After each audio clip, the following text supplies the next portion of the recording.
Bonjour et bienvenue au 20e jour de notre parcours de carême avec Jésus. Aujourd'hui, nous lisons Jean 8, versets 21 à 47. Jésus leur dit encore, « Je vais partir, vous me chercherez, mais vous mourrez dans votre péché. Vous ne pouvez pas aller là où je vais. » Les Juifs se disaient, « Va-t-il se suicider puisqu'il dit, vous ne pouvez pas aller là où je vais ?» Jésus leur répondit, « Vous êtes d'en bas, mais moi, je viens d'en haut. Vous appartenez à ce monde, mais moi, je n'appartiens pas à ce monde. C'est pourquoi je vous ai dit que vous mourrez dans vos péchés, si vous ne croyez pas que je suis. » « Qui es-tu » lui demandèrent-ils. Jésus leur répondit, « Celui que je vous ai dit depuis le commencement. J'ai beaucoup à dire et à juger à votre sujet, mais j'annonce au monde seulement ce que j'ai appris de celui qui m'a envoyé. » Et lui, il dit la vérité. Ils ne comprirent pas qu'il leur parlait du Père.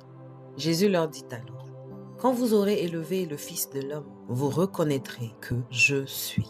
Vous reconnaîtrez que je ne fais rien par moi-même. Je dis seulement ce que le Père m'a enseigné. Celui qui m'a envoyé est avec moi. Il ne m'a pas laissé seul parce que je fais toujours ce qui lui plaît. » Tandis que Jésus parlait ainsi, beaucoup crurent en lui. Jésus dit alors aux Juifs qui avaient cru en lui, « Si vous restez fidèles à mes paroles, vous êtes vraiment mes disciples. Ainsi, vous connaîtrez la vérité, et la vérité vous rendra libre. » Ils lui répondirent, « Nous sommes les descendants d'Abraham, et nous n'avons jamais été les esclaves de personne. Comment peux-tu nous dire, vous deviendrez libres ?» Jésus leur répondit, « Oui, je vous le déclare, c'est la vérité. Tout homme qui pêche est un esclave du péché. Un esclave ne fait pas pour toujours partie de la famille, mais un fils en fait partie pour toujours. Si le Fils vous libère, vous serez alors vraiment libre. Je sais que vous êtes les descendants d'Abraham, mais vous cherchez à me faire mourir parce que vous refusez mes paroles. Moi, je parle de ce que mon Père m'a montré, mais vous faites ce que votre Père vous a dit. » Ils lui répliquèrent, « Notre Père, c'est Abraham. » « Si vous étiez vraiment les enfants d'Abraham, leur dit Jésus, vous feriez les actions qu'il a faites. Mais maintenant, bien que je vous ai dit la vérité que j'ai apprise de Dieu, vous cherchez à me faire mourir. Abraham n'a rien fait de semblable. Vous faites les mêmes actions que votre père. » Ils lui demandirent, « Nous ne sommes pas des enfants illégitimes. Nous avons un seul Père, Dieu. » Jésus leur dit, « Si Dieu était vraiment votre Père, vous m'aimeriez, car je suis venu de Dieu et je suis ici de sa part. Je ne suis pas venu de moi-même, mais c'est lui qui m'a envoyé. Pourquoi ne comprenez-vous pas ce que je vous dis? Parce que vous êtes incapables d'écouter mes paroles. Vous avez pour père le diable. Vous voulez faire ce que votre père désire. Il a été meurtrier dès le commencement. Il ne s'est jamais tenu dans la vérité, parce qu'il n'y a pas de vérité en lui. Quand il dit des mensonges, il parle de la manière qui lui est naturelle, parce qu'il est menteur et père du mensonge. Mais moi, je dis la vérité, et c'est pourquoi vous ne me croyez pas. Qui d'entre vous peut prouver que j'ai péché? Et si je dis la vérité, pourquoi ne croyez-vous pas? Celui qui est de Dieu écoute les paroles de Dieu, mais vous n'êtes pas de Dieu, et c'est pourquoi vous n'écoutez pas. Parole du Seigneur. Vous êtes d'en bas, et moi, je viens d'en haut. Vous appartenez à ce monde, mais moi, je n'appartiens pas à ce monde. C'est pourquoi je vous ai dit que vous mourrez dans vos péchés, car vous mourrez dans vos péchés si vous ne croyez pas que je suis. Éternel mon Dieu, tu nous dévoiles en la personne de Jésus que l'impossible n'existe pas pour toi. Maintenant, Jésus est en train de nous dire clairement qui il est. Mais ils ont du mal à comprendre, ils ont du mal à accepter. Malgré le fait que eux-mêmes, ils ont demandé des miracles, à voir des miracles. Mais ils ont toujours du mal à accepter la vérité tout entière. Et quand Jésus dit à ceux qui avaient cru en lui, « Si vous restez fidèles à mes paroles, vous êtes vraiment mes disciples. Ainsi, vous connaîtrez la vérité et la vérité vous rendra libre. » Auparavant, on avait parlé de la femme adultère qu'on a amenée devant Jésus et on a accusé. Elle était en prison. Et quand Jésus dit « Nous mourons dans nos péchés », le péché nous rend esclaves. Dans le verset 34 du chapitre 8, il nous dit « Oui, je vous le déclare, c'est la vérité. Tout homme qui pêche est un esclave du péché. » Quand tu ne peux pas t'en passer de quelque chose, tu deviens esclave de ça.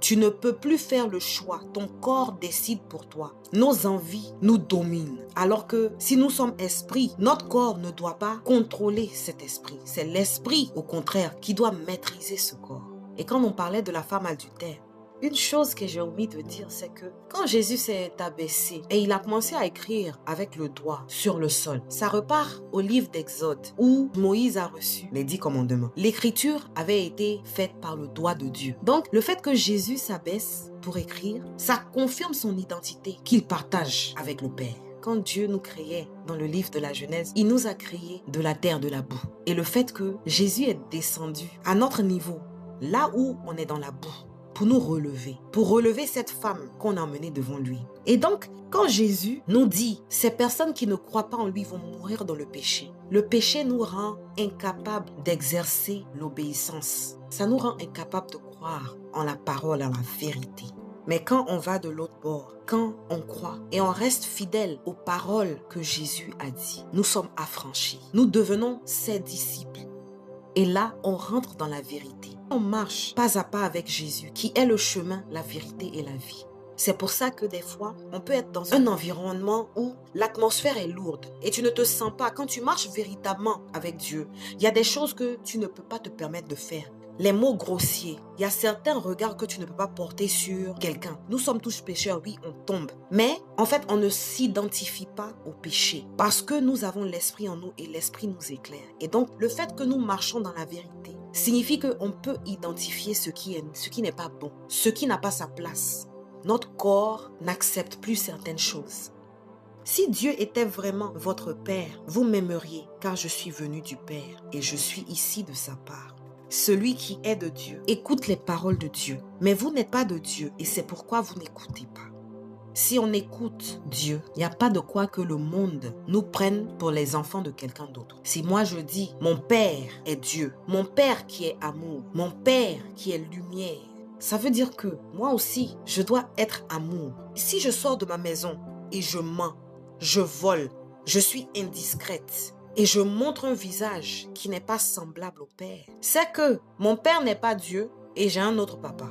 Vous avez pour père le diable et vous voulez faire ce que votre père désire. Il a été meurtrier dès le commencement. Il ne s'est jamais tenu dans la vérité. Il dit des mensonges. Il parle de manière qui lui est naturelle. C'est un menteur, c'est le père du mensonge. Donc si moi, en tant que chrétienne, je ne vis pas selon les consignes de Dieu, que j'appelle papa, qui est amour, qui est patience, qui ne ment pas, qui est le Dieu de la paix, tout ce qui est vice dans ma vie, si je me reconnais dedans, ça veut dire que j'ai pour père le diable. Parce que c'est lui seul qui agit comme ça. Jésus nous interpelle. Le commencement de la conversion, c'est l'honnêteté avec soi-même. Dieu nous connaît plus que nous-mêmes on se connaît. Et donc, il n'y a rien de caché. Il sait que je mens, je fornique, ne tiens pas mes promesses. Je ne suis pas patiente, je suis méchante. Je ne sais pas pardonner. Ce n'est rien de nouveau à ses yeux. Mais comme ce qu'il a fait pour la femme adultère, il s'est rabaissé à notre niveau et il a réécrit notre histoire. Il s'est relevé, il m'a montré sa gloire. Il m'a montré son pardon, il m'a montré sa compassion. Et il m'a dit, pars et ne pêche plus. C'est à ça que Jésus nous appelle.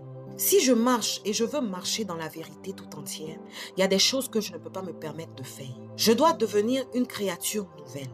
Pendant ce carême, Seigneur, je te demande d'éclairer mon chemin. Je te demande de mettre devant moi, à l'évidence, qui je suis. Ce qui vient de toi, c'est l'amour. Ce qui vient du diable, c'est le mensonge. Je dois identifier mon camp. Seigneur, aide-moi à discerner. Quand je fais face aux situations difficiles, Seigneur, est-ce que je prends le chemin le plus facile? Ou est-ce que je tiens bon? Peut-être que les gens vont me juger.